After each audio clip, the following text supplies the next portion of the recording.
I think we get overwhelmed, and that's why we start to procrastinate. We tend to freeze when things are too much. And it's like, oh my God, how am I going to do this project? We're thinking about the whole project as opposed to what is one thing I can start on? What is one thing I can do right now?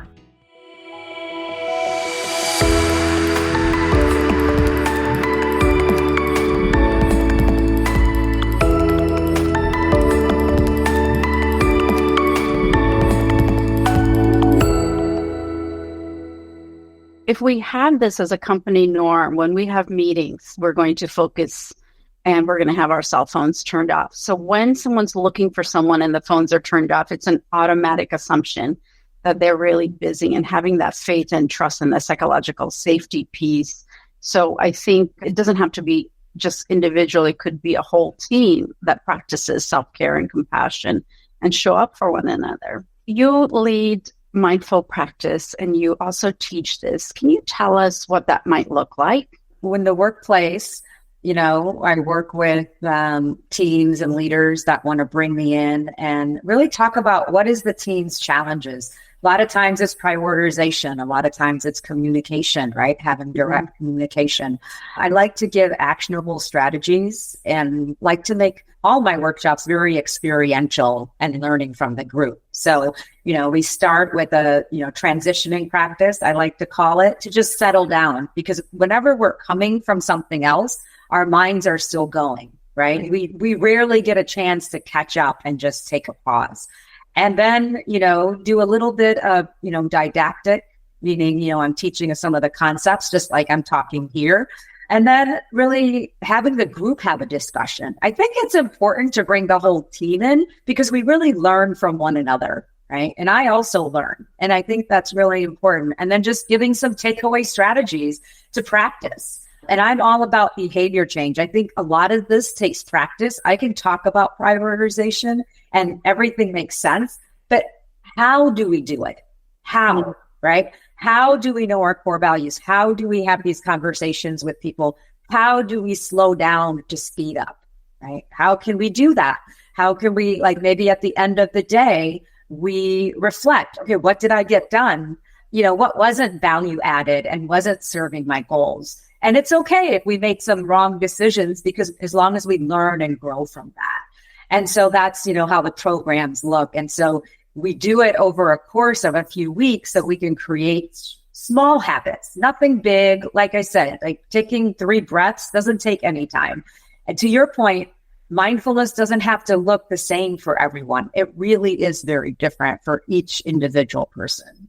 So what are some of the strategies for prioritization of tasks that you can suggest? How can we improve productivity? Some of them I've already, mentioned, such as just knowing what's important, what are the goals and what's contributing to those goals, right? And then that becomes your priority, right? Some are long-term. And so we kind of schedule those out. For instance, if we have a system implementation, right? So we know that's a priority and we kind of schedule that out. And then we have, things that come up. Like in this world, we have fire drills every day. I faced it all the time. And so when we have that, a practical strategy is, again, let's just take a pause as opposed to panic mode, because most people get into a panic mode, right? Like, oh my God, I have how many things to do today? I don't have time for this fire drill. But if we can just take a breath again, notice what's happening in the body and say, okay, I need to work on this. This is important. This serves this priority. So it's high priority. And then just kind of shifting our attention and our focus. Right? I think planning is very important. Maybe the night before you would leave, what do I need to work on? Looking at our little matrix, or in the morning. Okay, what am I going to work on? Some strategies that I find helpful is scheduling deep work in the mornings. Like you said, we're freshest in the mornings.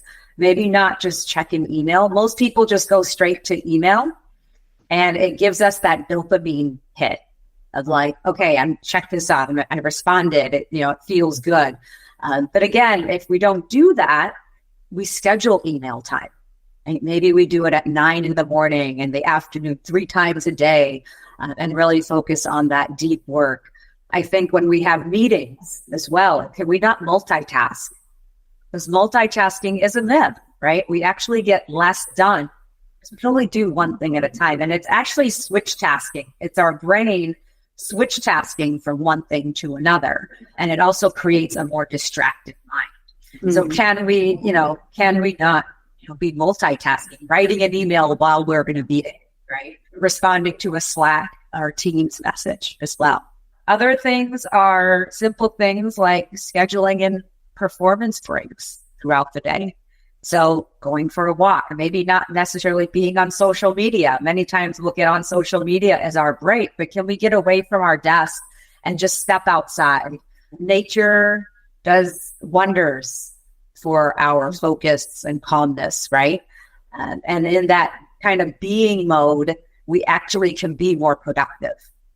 We're giving our brain that break. So those are some strategies that we practice slowly. It doesn't take much, but it does. We're habitual beings, right? It's hard to change habits, but through neuroplasticity, we can change our brains to learn different behaviors. And I think it's that the time and pattern change that you're speaking about. I remember giving up a cell phone or going from checking emails all the time. We're also training others of what to expect from us, like a quick response. And if they don't receive that quick response, now we're creating this dependency. So having something like, I'm going to check my emails 3 times and you will have faith and I will get back to you. And I think that creating some of those balances or waiting time, it's really respectful to self and others in creating some boundaries.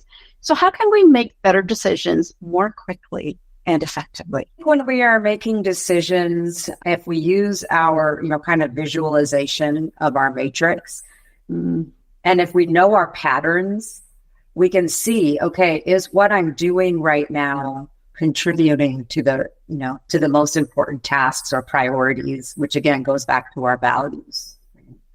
And when we've made incorrect decisions, again, we learn and grow from them. We give ourselves some compassion. And we think, how did this make me feel? How did this multitasking make me feel? How did constantly checking my email all day and getting into this rabbit hole make me feel? And shifting them, learning from that. I'm like, oh, that didn't feel good. I feel so distracted. I feel so stressed out.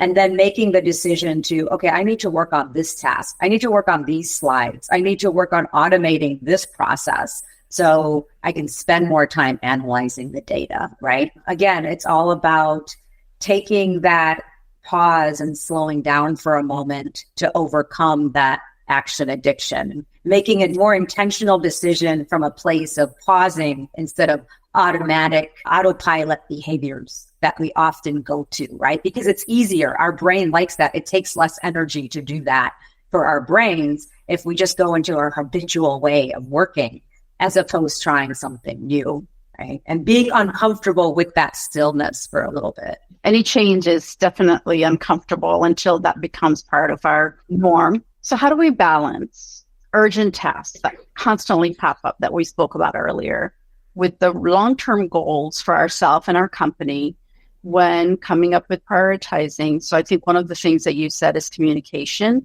And also this hierarchy thing that I talked about earlier, where we feel really nervous or scared about not meeting someone else's need in that moment. So how do we take care of ourselves and show up? That's a great question. And it's not always easy, right? No. And so it's really with the long-term goals, I think it's important to, make sure they're realistic and timely and really scheduling the tasks, right, for the long-term goals. Because we get overwhelmed in our head when we see this huge goal, right? Like, let's say a system implementation. So kind of scheduling out those tasks and really discussing, again, it comes down to communication, discussing with your managers and setting the expectation, even asking the question. I've often done this with people I reported up to. What is the expectation here? So we're both clear. Both parties are clear on this. And then when urgent matters do come up, right, So I knew when COVID hit and I was in the finance department at UCSD that, that was hard. We had to redo the whole strategic plan because now everything was going online. But that was also contributing to the goal of what my department did, right? So really kind of knowing that, okay, at this moment, I need to shift a little bit, and having acceptance. I think acceptance is really important of this is how things are, right? We both said it, like urgent things always happen, whether it's at work or at home, right? Plans don't always work out. So we have to kind of hold them a little loosely. So, when we shift our focus, it is important, like you said, to kind of manage our own anxiety and panic that comes along, and even communicate, okay, well, I'm going to put this aside, communicating to your manager so I can work on this. One of the things that I get challenged with personally is leading a team, and there's procrastination, and I go right into assumptions, but how do we just then move from deliberation, procrastinating to really making deliberate decisions and moving on? Yeah. So I think for procrastination, I think the solution to procrastination is really action. And action in the sense of small, digestible tasks. I think we get overwhelmed, and that's why we start to procrastinate. When we have fight, flight, freeze, we tend to freeze when things are too much. And it's like, oh my God, how am I going to do this project? We're thinking about the whole project as opposed to what is one thing I can start on? What is one thing I can do right now, right? So if we have to plan for a huge trip, let's say, right, a really long international trip, we all know how hard that can be. We can start slow and say, okay, let me just plan the first day. Let me just get the first hotel done. And so I think really procrastination can be eliminated if we just start doing something small. And the smallest thing can even be that awareness of, I'm just overwhelmed right now. This is a lot. And that's why I am going to Netflix instead of doing what I need to do right now. Right.